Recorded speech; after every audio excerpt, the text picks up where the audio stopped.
কুষ্টিয়ায় ৭ জনকে হত্যা মামলায় জাসদ সভাপতি হাসানুল হক ইনুর বিরুদ্ধে ট্রাইব্যুনালে চার্জশিট দাখিল করেছে প্রসিকিউশন। এ অভিযোগ আমলে নিয়েছেন ট্রাইব্যুনাল।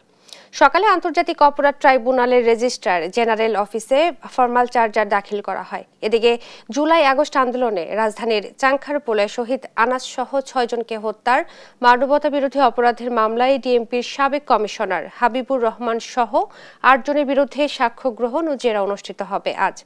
বিচারপতি গোলাম মর্তুজা মজুমদারের নেতৃত্বাধীন ট্রাইব্যুনাল ১-এ এই বিচার অনুষ্ঠিত হবে। সকালে ট্রাইব্যুনালে হাজির করা হয়েছে শাহবাগ থানার সাবেক OC operation Mohammad Arshad Hossain, constable Mohammad Sujan Mia, Mohammad Imaj Hossain Imon ও মোহাম্মদ নাসিরুল ইসলামকে। এছাড়া আশুলিয়ার ৬ জনের মরদেহ পোড়ানোর মামলার ৬ষ্ঠ দিনে সাক্ষ্য গ্রহণ অনুষ্ঠিত হবে বিচারপতি নজরুল ইসলাম চৌধুরীর নেতৃত্বাধীন ট্রাইব্যুনাল ২-এ।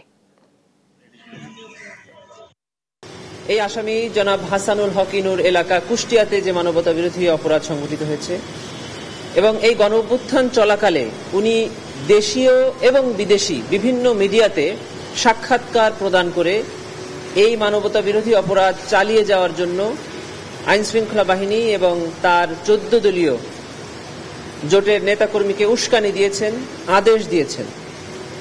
এই অভিযোগগুলো আনা হয়েছে।